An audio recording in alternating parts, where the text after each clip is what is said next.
Não é consolador e belo dizer: sou uma inteligência e uma vontade livres.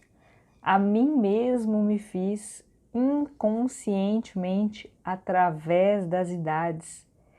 Edifiquei lentamente minha individualidade e liberdade, e agora conheço a grandeza e a força que há em mim.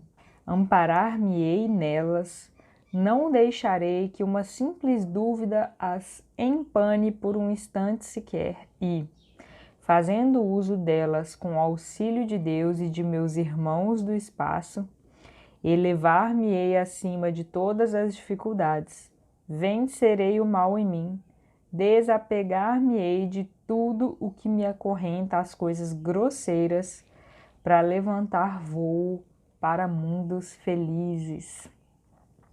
Seja muito bem-vindo, seja muito bem-vinda a mais um capítulo do livro Problema do Ser, do Destino e da Dor. Você está na série de vídeos Ressignificando o Movimento através da Espiritualidade Científica. Eu sou a Tamires Cortá, estou aqui dividindo com você o meu estudo de saúde física e espiritual, trazendo as minhas reflexões perante estes capítulos maravilhosos de Leon Denis e dos autores que se reuniram para reescrever o livro Um Novo Olhar sobre o Problema do Ser, do Destino e da Dor, 100 anos depois. E hoje eu agradeço ao André Luiz Oliveira Ramos, que trouxe para a gente o capítulo A Vontade, reescrito de uma forma fantástica, muitas referências interessantes aí dos últimos 100 anos com relação à vontade na ciência. Como está essa visão da vontade na ciência, né? Hoje entraremos um pouquinho aí nas divergências, podemos dizer melhor assim, né? Não brigas, discussões, com relação ao tema da você pode tudo aquilo que você deseja, a tão crítica feita aí aos coach quânticos e companhia limitada. Vamos falar um pouquinho disso para a gente entender melhor o que está acontecendo e você poder formular também a sua opinião nesse contexto através da espiritualidade científica. Então, nesse capítulo da vontade, lembrando que nós estamos na terceira e última parte do livro, já está no finalzinho, dentro do planejamento que eu fiz lá no ano passado, em outubro mais ou menos, já era para a gente ter terminado, primeiro ou segundo final de semana de abril, mas como eu decidi gravar mais vídeos de alguns capítulos, tivemos convidados também, né? Então a gente passou um pouquinho para frente, mas agora estamos caminhando para o final, ciclo final desse livro, né? Como todo ciclo tem uma fase ascendente e uma fase descendente, estamos no ciclo final, na terceira parte. Mas para mim, a parte mais importante desse livro, que vai falar das potências da alma. É como se a gente tivesse preparado um caminho, eu imagino, pensando aqui como que Leon Denis raciocinou para poder fazer isso daqui. Eu imagino que as outras duas partes ele fez para preparar o terreno para que essa parte da vontade, das potências da alma, pudessem ser bem recebidas com um pouco menos de equívocos, de preconceitos, de tudo aquilo que a gente já ouviu com relação à espiritualidade e alma, né? Então, as potências da alma, o que Leon Denis traz a princípio aqui? Que todas as nossas causas de felicidade ou infelicidade estão nas profundezas da nossa alma. Então, se a gente quiser ser mais feliz, ter mais paz, a gente vai ter que olhar para as profundezas da nossa alma. E na ciência se conhece como alma tudo que começa com psi, pelo menos para nós ocidentais, né? Psicologia, psiquiatria, o psi vai abordar a alma. Psi é alma. Então, pode ser que não da forma como a gente está abordando aqui, mas teoricamente era para se estudar a alma nessas vertentes aí de estudos, né? E aqui ele traz algumas referências de vários cantos do mundo que se fala disso desde sempre, desde que se tem dados históricos que se conseguiu pegar lá de pergaminhos, de escritos em paredes, de que se fala dessas profundezas da alma e que até hoje a gente está aí nessa busca incessante de entender o que são essas profundezas da alma, né? Kardec conseguiu trazer, através das perguntas que foram feitas para os espíritos, uma cadência de informações aí sobre as leis espirituais, sobre o que é alma, o que é perispírito, o que é espírito, né? De uma forma mais lógica e raciocinada, mas isso já era falado há muito tempo. Como, por exemplo, uma das referências que Leon Denis traz aqui é de Jesus Cristo, que fala: o reino dos céus está dentro de vós. Então, a partir dessas falas, a gente sairia um pouco daquela ideia de purgatório, de céu e de inferno, porque nós plasmamos em torno de nós o nosso céu e nós plasmamos em torno de nós o nosso inferno, através da nossa alma. Aí a outra referência são dos Vedas, que fala: tu trazes em ti um amigo sublime que não conheces. Olha que interessante. Esse amigo está dentro de nós, como se a gente desconhecesse que tem esse amigo.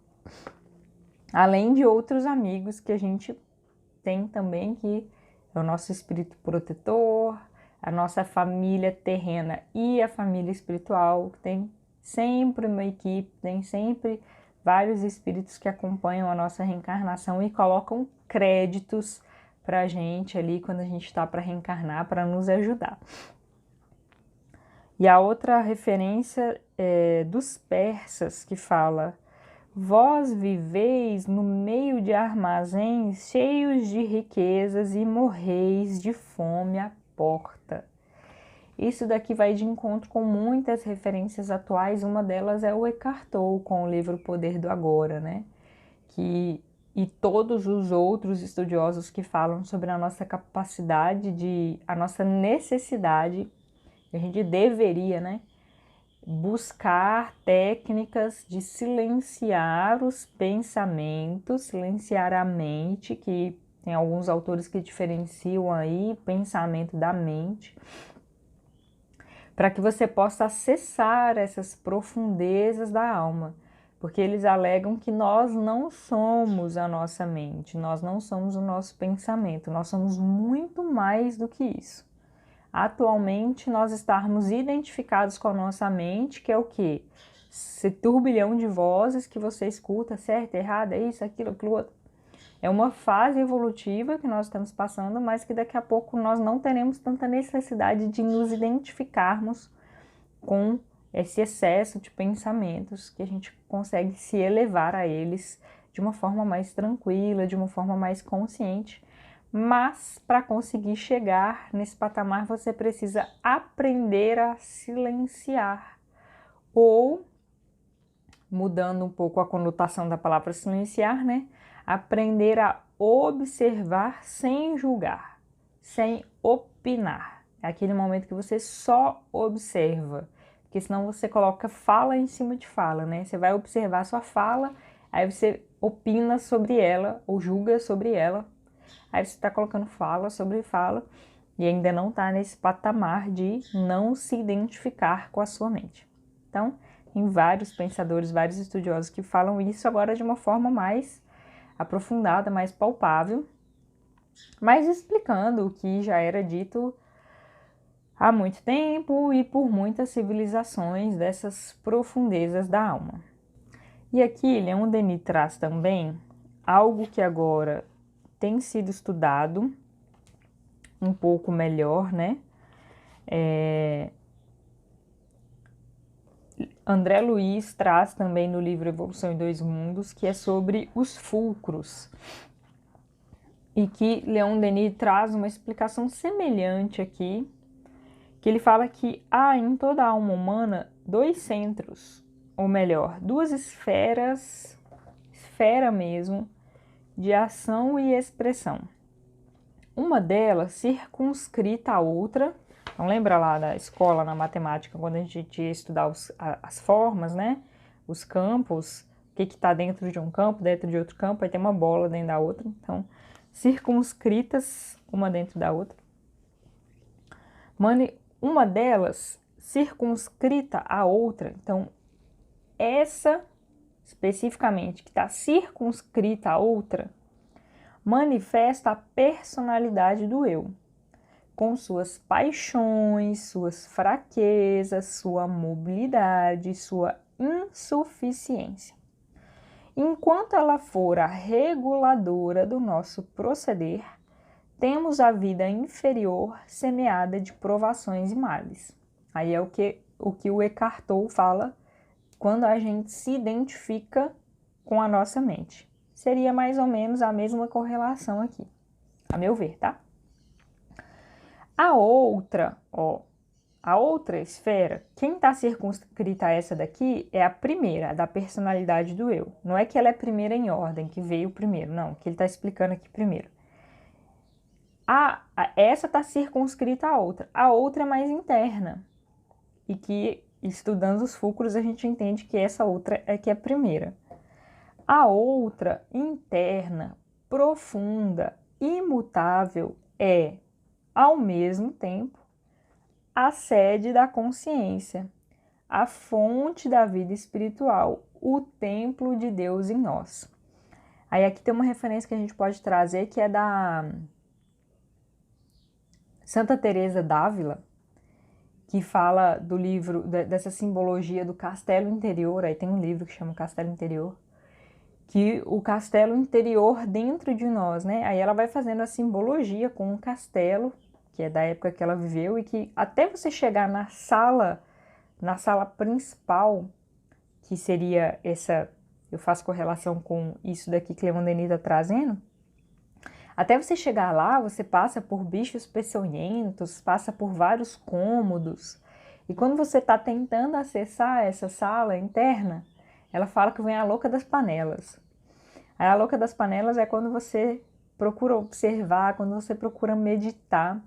E aí vem a louca das panelas. Você tem que pagar tal conta, tal pessoa falou mal de você. Quem devia estar fazendo isso daqui é o outro, não sou eu. Parará, parará, parará. E essa correlação eu faço com o Eckhart Tolle, que é quando a gente fica com esse turbilhão de pensamentos. E aos poucos a gente vai aprendendo a observar de forma silenciosa, sem opinar, né? Aí fala do templo de Deus dentro de nós, né? É somente quando este centro de ação domina o outro, então esse centro interno domina o outro, quando suas impulsões nos dirigem, que se revelam nossas potências ocultas e que o espírito se afirma em seu brilho e beleza. Aí a gente já escuta aí há muito tempo, né? Que nós temos um brilho dentro de nós, que a gente tem capacidade de fazer isso brilhar, que nós também somos estrelas. Aí a gente volta lá no Velho Testamento, quando fala Deus dos exércitos ou Deus das estrelas, que é a palavra Sevaot. Sevaot serve para exército e serve também para estrela. Então, que nós somos essas estrelas e que podemos fazer brilhar a nossa luz, né? Fazer brilhar a vossa luz. Que ainda seremos estrelas muito maiores, que brilham muito mais. É por ele que estamos em comunhão com o Pai que habita em nós, segundo as palavras do Cristo, com o Pai que é o foco de todo amor, o princípio de todas as ações. Então aqui eu já faço a correlação com a referência do... Tem várias referências do André Luiz no livro Evolução em Dois Mundos sobre os fulcros, tá? Mas o autor trouxe uma aqui, o autor novo, né? O André Luiz. Agora que eu vi a correlação, André Luiz. Não é o mesmo André Luiz, tá, gente? Não sei se está reencarnado, mas a gente não tem notícia disso. Mas aqui, teoricamente, é outro André Luiz. Tá aqui. Quando ele já tá mais pra frente, falando dessa construção do templo de Deus em nós, que é o que fala aqui Leon Denis da Casa Divina, né? Aí ele está explicando sobre as células como princípio inteligentes, e ele vem com essa referência a André Luiz, que essas células obedecem ao pensamento que as comanda. Então a referência é a seguinte: articulam-se em múltiplas formas, adaptando-se às funções que lhes competem no veículo de manifestação da criatura que temporariamente a segrega. A maneira de peças eletromagnéticas inteligentes em máquina eletromagnética superinteligente, atendendo com precisão matemática aos apelos da mente. Então aqui ele está falando das células, nesse contexto aí, de peças inteligentes e o nosso corpo. Então elas vão atender com precisão matemática. E eu vou lembrar aqui uma referência do André Luiz que eu já falei nesses vídeos. André Luiz foi quem trouxe informações sobre a glândula pineal, mas não com esse nome, lá em 1950 e poucos. E não se sabia ainda da existência da glândula pineal comprovada de forma científica, nos métodos científicos que nós temos. E hoje já tem artigos dos médicos espíritas que conseguiram unir as informações aí de André Luiz com as informações da ciência, comprovando a veracidade dessas informações lá atrás e também através de psicografia, né? Então aqui, se ele está falando que as células respondem com precisão matemática, pode ser que não tenha sido comprovado ainda. Mas ontem, estudando para fazer esse vídeo de hoje, eu estava vendo uma explicação sobre o spin, que é um campo, podemos dizer assim, um campo magnético que a física quântica estuda, e o rapaz estava explicando essas questões de quantidade, da divisão ímpar lá, que tantos para cima, tantos para baixo. Então, é uma precisão matemática bem interessante que ele coloca lá. Então, tudo o Décio Yando, ele fala isso. Tudo que a gente lê de André Luiz, se você ainda duvidar, você vai estar errado daqui a um tempo, porque ele fala que a chance da ciência comprovar é muito grande. E aí ele coloca aqui, né, que essas células atendem com precisão matemática aos apelos da mente, assemelhando-se de certo modo no organismo aos milhões de átomos que constituem harmonicamente as cordas de um piano, acionadas pelos martelos minúsculos dos nervos ao impacto das teclas que podemos simbolizar nos fulcros energéticos do córtex encefálico, movimentado e controlado pelo espírito através do centro coronário que sustenta a conjunção da vida mental com a forma organizada em que ela própria se expressa. Então, esses fulcros, eles estão conectados com o nosso corpo espiritual, que o espírito consegue se manifestar através do corpo espiritual, porque o espírito não é matéria, gente. Então, ele não consegue se manifestar sem algo de matéria. Mas esse corpo que nós temos, que vai para debaixo da terra quando a gente morre, ele é muito grosseiro para o espírito se manifestar. Então, ele precisa de um corpo perispiritual, por isso que chama perispírito. Ele faz a ligação do espírito à matéria. E não é que o perispírito não seja matéria, tá? É uma matéria mais sutil. Então, esses fulcros estão ligados ao nosso perispírito, como todas as nossas células do corpo. E no Evolução em Dois Mundos, ele chama de fulcro divino essa conexão que nós temos com Deus e que já vem dentro de nós. Sabe quem fala disso também, que eu lembrei agora?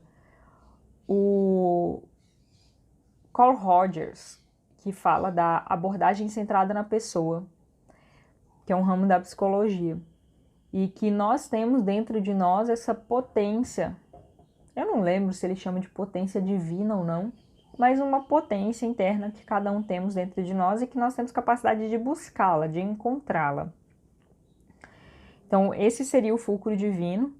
E o fulcro estagnado seria essa outra circunferência. Lembra dessa circunferência que Leon Denis falou aqui em 1900 e bolinha, 1905, 1908? Que ela está circunscrita dentro da outra e ela manifesta a personalidade do eu. Aí eu faria correlação disso com as falas do Eckhart Tolle, que seriam os nossos pensamentos incontrolados, e eles são formados mediante tudo que nós já vivemos, seja nesta vida ou em outra. Então a gente vai, à medida que a gente vai vivendo no dia a dia, é como se a gente fosse abrindo caixinhas de memória que ativam alegria, que ativam irritação, que ativam calma, que ativam impaciência. São todas as memórias que nós já temos. Aqui eu trago um exemplo que a Anete Guimarães traz sobre a sexualidade, que eu acho super fantástica. Como que nós somos estimulados sexualmente de acordo com a cultura que a gente vive. Por que que um nu de uma Playboy, ele estimula, e sexualmente falando, e um nu de Michelangelo não estimula, sexualmente falando, uma arte nu? Por quê? Porque nós fomos condicionados a um tipo de nu e a não outro tipo de nu. A não ser que a gente esteja em fases doentias dos nossos instintos sexuais, e aí qualquer coisa estimula, né? Uma criança estimula, um animal estimula, qualquer coisa estimula sexualmente. Mas de um modo geral, a gente é estimulada por certos estímulos de nu e não qualquer um nu, por conta das nossas memórias, culturalmente falando. E eu imagino que esse tipo de estímulo sexual, culturalmente falando, se altera no planeta.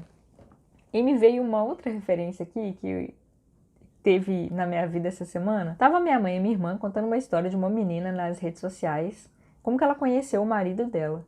E que ela é asiática, da cultura de que usa até o lenço. Eu não posso falar de religião aqui porque eu não tenho certeza de qual religião é. Que usa o lenço, o véu, né, na cabeça, e você não pode encostar na pessoa com quem você vai casar antes de casar, nem encostar. Então ela conheceu ele pela internet, foi uma coisa assim bem conectada. E eles ficaram namorando um tempo sem se encostar, eles começaram a se encontrar depois, mas sem se encostar. Eles casaram no religioso. Aí eles podiam beijar, podiam se encostar, mas ela não quis ir para casa, morar com ele, ter relações e tudo mais, enquanto não tinha festa, que dentro da cultura dela era muito importante. 6 meses depois só que aconteceu a festa, depois da cerimônia religiosa. Então, como que esse casal consegue, entre aspas, segurar estímulos sexuais que pessoas do Ocidente dizem que, eu não consigo, porque é algo mais forte do que eu, porque a carne fala mais alto, porque o corpo é frágil, que não sei o que, que não sei o que. Olha como que nós somos condicionados às nossas memórias, aos nossos estímulos, para a gente reagir com muita intensidade na sexualidade ou pouca intensidade, para a gente reagir de uma forma muito abrupta, de uma forma muito irritada, muito impaciente, ou agir de uma forma mais tranquila. Agir de uma forma muito intensa na alimentação, com ansiedade, come muito, ou agir de uma forma mais tranquila, como isso daqui está saciável. Então a gente vai reagindo a essas necessidades que algumas linhas de estudos chamam de emoções, que tudo que a gente sente no nosso corpo são emoções, e são ativadas através das nossas memórias e do nosso sistema autônomo, que é o nosso instinto de sobrevivência. Você vai responder de uma forma muito impulsiva ou um pouco mais consciente, a partir do momento que você consegue silenciar esses pensamentos, ou essa esfera, esse fulcro, que se chama de fulcro estagnado, quando a gente deixa a paixão falar mais alto e não a nossa essência divina, que já vem dentro de nós, que a gente tem condições de acessar. Bem interessante, né? Como a gente vai vendo que as informações se conectam. E aqui, Leon Denis traz um questionamento, que é o que a gente vai explicar um pouco sobre esse poder da vontade, porque ele traz a seguinte pergunta: por que meio poremos em movimento as potências internas e as orientaremos para um ideal elevado? Então, por que meio eu vou sair desse fulcro estagnado, podemos dizer assim, e deixar o fulcro divino e deixar essa circunferência mais interna, ou deixar essa consciência falar mais alto? E aí ele responde que é através da vontade. E por essa informação estar vindo à tona atualmente, que ela não é nova, tá? Está vindo à tona atualmente. Então, Leon Denis traz inúmeras referências e você pode buscar quantas quiser, que você vai achar várias. De culturas 1000, Egito e Companhia Limitada, que fala desse poder da vontade. Como ela está vindo à tona atualmente, tudo o que vai entrando num campo novo, que a gente ainda tem poucas comprovações científicas, principalmente na fase atual, que a ciência fala muito alto, né? Mas seja lá atrás, que seja algo novo. Quando, na época ali de Galileu, resolveram falar que não era o Sol que girava em torno da Terra, mas a Terra que girava em torno do Sol. Era novo, ele não tinha como comprovar cientificamente, era através da observação. Tinha alguns cálculos ali, mas muitas pessoas refutaram. Por quê? Porque a fala da igreja, da religião, falava muito mais forte. E no Velho Testamento, nos 7 dias da criação, o sol só foi criado no 3º dia. Então foram 3 dias de manhã, noite, dia, noite. E como que era dia se o sol só foi criado no 3º dia? Então o sol que girava em torno da Terra. A Terra foi criada antes do sol. Olha que doido o negócio, né? E lá o povo já era mandado para a fogueira por conta de informações novas. Hoje em dia a gente pode não ser mandado para a fogueira, mas, por exemplo, o Hammer, que eu cito aqui da Nova Medicina Germânica, foi preso várias vezes por ser considerado, por trabalhar com algo que não é comprovado, que estava utilizando, aí a credencial dele de médico foi cassada. Então isso acontece com ele e com muitos já aconteceu, viu, gente? Então, tudo que é novo vai ser um pouco criticado e vai ser colocado à prova. Eu acho que isso é válido. O problema é quando a gente coloca à prova a título de muito sofrimento, a título de muito julgamento. Falta um pouco de amor, de acolhimento perante das situações. Então, essa questão da vontade, que tem se falado muito, e muito é através dos coaches, que o coach em inglês é treinador, né? Mas essa questão da vontade, ela já é estudada pela psicologia há muito tempo. Só que os treinadores de competências pessoais começaram a ver possibilidades muito grandiosas de ajudar as pessoas através desse estímulo da vontade. Você pode, você é capaz, você pode ser o que você quiser. Gente, isso é tão importante porque a gente viveu muitas épocas da sociedade que a gente foi muito podado por conta da sociedade patriarcal, né? As diferenças de classes, a escravidão. E aqui eu poderia citar vários exemplos de que a gente foi muito controlado, muito podado. E era uma questão de sobrevivência. Ou você agia assim ou você morria. Ponto. Você saía muito aí das culturas familiares, você era expulso da família, alguém te matava. E tem muitos relatos históricos com relação a isso. E a gente foi abafando o nosso fulcro divino, a nossa circunferência aqui divina, que tem todas as nossas capacidades de querer, de sermos melhores, de superarmos os nossos medos. Então, a partir do momento que a gente foi entendendo que isso é possível, as pessoas foram colocando, eu imagino, com a melhor das vontades. Tem gente que faz sim as coisas só por dinheiro, por ambição e tudo mais. Isso vai acontecer naturalmente. E a gente vai ter estratégias de de lidar com isso. Eu só acho que a estratégia do amor tem que ser sempre a maior. Mas eu vejo o trabalho desses profissionais muito importantes para auxiliar as pessoas a encontrarem essa capacidade divina dentro de si. E que ainda vai demorar muito tempo para ser, podemos dizer assim, comprovado cientificamente dentro dos moldes em que a ciência está sendo trabalhada, né? Então, tomem cuidado quando vocês forem fazer qualquer julgamento aí dessa linha de profissionais. Entendam primeiro a história, o porquê que isso começou a acontecer e a quantidade de resultados benéficos e positivos que isso tem. Mas vamos colocar informações raciocinadas em cima disso.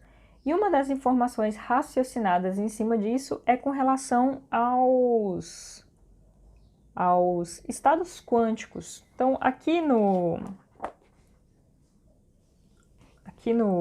livro novo, o André Luiz ele traz várias referências científicas, gente. E depois do estado quântico eu vou falar de alguns artigos que eu até pesquisei ontem. Mas ele mostra, eu vou tirar uma foto e vou colocar aqui na edição, na hora que eu estiver editando. Ele mostra os estados quânticos do átomo de hidrogênio. Então, o que ele fala aqui? Que, de acordo com o ambiente que esse átomo se encontra, ele vai se moldar de formas diferentes. Então,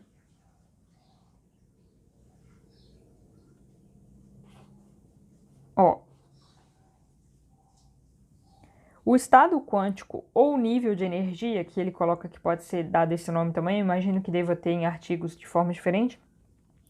O estado quântico ou nível de energia de átomos e moléculas determina os tipos de ligações químicas, movimento e distribuição das partículas no interior do átomo, simetria, então, ele determina 1. Tipos de ligações químicas, 2. Movimento e distribuição das partículas no interior do átomo, 3. Simetria, 4. Estrutura molecular, 5. Atividade enzimática e 6. Reações bioquímicas no interior das células, favorecendo a homeostase ou perturbando a eficiência das suas funções no interior do tecido biológico. Aí ele fala que tem vários estados quânticos, né? Então, conforme a energia do estímulo externo, ou seja, quando ele fala estímulo externo, você tem que pensar que o átomo está dentro do seu corpo, né? Estímulo externo é o ambiente celular, por exemplo, que o átomo está. Um átomo de hidrogênio, um átomo de oxigênio. Então, conforme a energia do estímulo externo recebido pelo hidrogênio, ele irá assumir um desses estados que está aí na imagem. Então, essas formas, esses estados que o hidrogênio pode assumir, vai depender o quê? Você, de acordo com o seu estilo de vida, que vai determinar se dentro da sua célula vai ter muita gordura, pouca gordura, se vai ter muita água, pouca água, se vai ter muito sódio, pouco sódio, de acordo com o seu estilo de vida. E não é só aqui alimentação, não é só exercício físico, porque isso é capaz de ser alterado através do nosso instinto de sobrevivência. Então, por que eu preciso comer muito açúcar? Por que eu preciso fazer muito exercício? Por que eu não consigo fazer exercício? A gente vai alterando esses estados internos das células quando a gente consegue ou não consegue fazer as coisas. Então, de acordo com esse estado interno, cada átomo vai responder de uma forma. Aí os estudos da epigenética têm explicado um pouco isso, com relação ao ambiente, né, que os animais vivem, que o ser humano vive, porque tem estudos com animais e tem estudos com o ser humano também. Que esse ambiente vivido na infância, principalmente, é o que vai determinar como que vai ser essa idade adulta, com relação a problemas de saúde, psicológicos, doenças e tudo mais. E aí, ele traz, após esses estados dos átomos, então, se eu tenho capacidade, eu tenho assim, deixa eu mudar minha fala. se o meu corpo tem capacidade de alterar o formato da molécula do átomo de hidrogênio. De acordo com o ambiente que ele está, quem determina esse ambiente? Quem determina? Aí são hipóteses. Então, quando a gente vê aqui situações de pessoas falando que porque a física quântica comprova a questão do poder da mente. Eu, Tamires Cortá, ainda não acessei nenhum artigo que comprova isso, mas pode ser que eu não tenha encontrado. E as pessoas que eu vejo aí, principalmente da física, que criticam essa correlação, também falam que não tem. Então, existem hipóteses, como, por exemplo, a hipótese da mente não local, que vai unir com essas questões quânticas do ambiente, que o átomo de hidrogênio, se ele tem como ser alterado de acordo com o seu ambiente, isso é comprovado, tá? Se ele tem como ser alterado para o seu ambiente, quem que altera esse ambiente? Aí uma dessas hipóteses é essa questão da mente não local, que eles falam que uma partícula pode estar conectada a outra, mesmo não estando no mesmo local. Existe, de acordo com alguns estudiosos aí, uma manta, podemos dizer assim, uma manta de energia que ele cita aqui no início, que é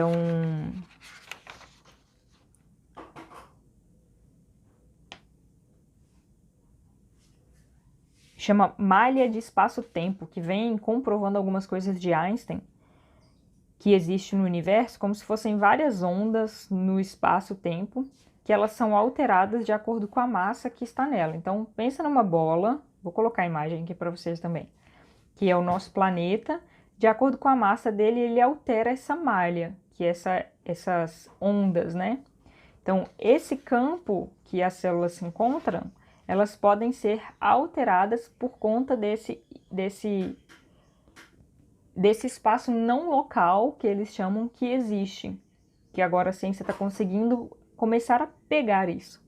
Então, para explicar essa questão da mente não local, eles começaram a fazer estudos de colocar pessoas em locais separados e dentro de gaiolas de Faraday, que chama. Faraday. O que essas gaiolas fazem? Elas impedem a entrada ou a saída de ondas eletromagnéticas, que são supostamente as ondas do nosso pensamento. E aí são colocados estímulos visuais para uma pessoa. Então eu estou lá dentro de uma gaiola e eu recebo estímulos visuais, de uma televisão, de um canhão de luz, alguma coisa assim. E o meu cérebro está sendo analisado. A outra pessoa que está conectada a mim através de telepatia, meditação, o que quer que seja aí, através do pensamento, que a gente se conecta, eles também estão analisando o cérebro dessa pessoa. E eles conseguem perceber que vai ter reações a esse estímulo na mente daquela pessoa também. Também. Mesmo a gente estando nessas gaiolas separadas aí e nessa proteção de ondas eletromagnéticas. Então, a partir desses estudos, eles criam hipóteses, só que lembrando que, gente, eu me dei ao trabalho de pegar as referências que o André Luiz colocou aqui, porque se vocês começarem a conversar com as pessoas sobre esse tipo de assunto, quem não acredita, porque tem uma questão de aquilo que é comprovado cientificamente e aquilo que é fé, né, gente? A fé vai ser sempre fé, porque vai ter sempre coisa da ciência que não vai ser comprovada e a gente acredita. Então, tem pessoas que vão criticar esses estudos. Eu me dei o trabalho de ir nessas referências. Tem 2 artigos aqui que são os de 2005, de Richards e de Achtenberg, que eles estão em revistas de bom fator de impacto, que é uma das coisas que a gente analisa para isso. Dei uma olhada na metodologia dos artigos também. E a metodologia, podemos dizer que tem alguns viés de informação. O que é viés? É quando fica brecha para falar que a causa pode ser outra. Não dá para afirmar que aquilo que eles analisaram seja aquela causa ali. E aí tem até outros artigos que comentam esses artigos que ele colocou aqui. Mas isso, gente, eu participo de um grupo de estudo de práticas integrativas, que tem pessoas do Brasil, tem pessoas de fora do Brasil também. E nessa semana a gente estudou sobre os paradigmas da medicina, trazidas por um médico que está lá no grupo, o Alain Denizar. E nesses paradigmas foi colocada essa questão que os próprios filósofos, que a medicina, que a ciência hoje pauta as informações, Descartes, Galileu, eles mesmos, se vocês forem olhar na história, têm as suas relações com o sagrado, com o divino, que só não foi levado para as escolas, para a parte educacional. Então tem uma falha, tem um viés, né, podemos dizer aí, de levar essas informações. Então a maioria das pessoas não sabem, a não ser que você pare, por exemplo, para assistir esse vídeo, como é o que eu estou fazendo aqui, para explicar para vocês isso. Então esse viés de informação, ele sempre vai existir, e é claro que a gente vai buscar formas de comprovar isso, mas as questões energéticas, a questão da alma, talvez ainda demore muito tempo para ser comprovada, e eu não sei se será em algum momento no plano carnal, no nosso plano reencarnado, porque são energias que são difíceis das nossas máquinas conseguirem enxergar, das nossas máquinas conseguirem medir. A não ser que a gente vá desenvolvendo a capacidade dessas máquinas de medir e a gente vai conseguir colocar isso numa caixa. Agora, comprovar Deus é algo que eu não tenho esperança que a ciência consiga fazer. Porque a partir do momento que a gente entende todas as facetas de Deus, ele deixa de ser Deus. Deus é o ser supremo e perfeito, que sempre vai se revelar para a gente de formas diferentes. Então, a partir do momento que a gente entender todas as facetas de Deus, a gente está achando que é Deus, e aí ele deixou de ser Deus. Então, quem ainda espera esse tipo de comprovação para acreditar em Deus, sinto informar, pelo menos dentro das minhas previsões, eu acho que isso não vai ser possível dentro do plano que a gente vive. Então eles colocam essa união dessa hipótese da mente não local, que é utilizada até para... Eu achei um artigo lá que falava das orações de intercessão. Os médicos já pedem que as famílias hoje façam essas orações para ajudar o paciente a se recuperar, porque eles veem em pesquisas que as famílias que têm gente orando, os pacientes se recuperam melhor. Mas eles não sabem explicar muito bem. E nesse artigo falava dessa hipótese da mente não local para explicar a oração de intercessão, porque eu tenho como interceder na mente de outro a partir do momento que nós estamos conectados de alguma forma. Mas lembrando, mais uma vez, que essas pesquisas têm seus viés dentro do modelo científico que a gente tem hoje, com seus paradigmas e tudo mais, mas que é uma das formas a gente começar a unir o que tem se percebido aí da física quântica, mas são todos processos filosóficos, de reflexões, que a gente vai unindo uma coisa com a outra, mas não dá para se afirmar como algumas pessoas fazem, a não ser que eu não tenha encontrado essas referências científicas ainda. Leon Denis, no livro antigo, ele coloca aqui como um guia seguro para a gente viver nessa questão do poder da mente para a nossa cura, para a nossa felicidade, para a gente viver com menos sofrimento e dor, porque fala o problema do ser, do destino e da dor, né? Quando a gente entende a lei da vida, progresso e amor que rege todas as coisas. Ou seja, aprender a conhecer-se, a confiar em si e em Deus. E ele traz aqui a diferença dos ocidentais para os asiáticos, porque os asiáticos têm um comportamento muito mais próximo dessa questão do interno, do conhecer a si mesmo, né? Que eu achei bem legal a referência que ele colocou, que é o seguinte, ele fala assim, os alvos em que se põe a mira nos dois casos, ele está falando dos ocidentes e dos asiáticos, são diferentes. E essa divergência resulta da concepção essencialmente diferente do papel do ser no universo. E aí aqui a gente, já caminhando para o final, né, retoma o objetivo principal desses vídeos, que é ressignificar o seu movimento através da espiritualidade científica. Por que que os asiáticos conseguem ter essa visão diferenciada? Porque o foco está em outro lugar, diferente de nós ocidentais que colocamos o foco em coisas passageiras. Não quer dizer que você não pode se preocupar com dinheiro, com saúde do corpo físico e companhia limitada, não é isso, porque a gente precisa deles para viver. Mas o foco não deveria estar aí. E essa concepção essencialmente diferente do papel do ser no universo são aquelas perguntas que a gente sempre traz aqui, né? Qual é o seu papel nesta vida? Você trabalha para quê? Você ganha dinheiro para quê? Você acorda todo dia para quê? Você arruma casa para quê? Você tem filhos para quê? Para a gente evoluir. E a partir do momento que a gente está aqui para evoluir, eu preciso entender, se eu quiser, claro, diminuir os meus sofrimentos e as minhas dores, eu preciso entender sobre a alma, sobre as potencialidades da alma, porque a gente está percebendo que é ela que movimenta toda a nossa vontade, o nosso instinto de sobrevivência, o nosso ir e vir para fazer as coisas.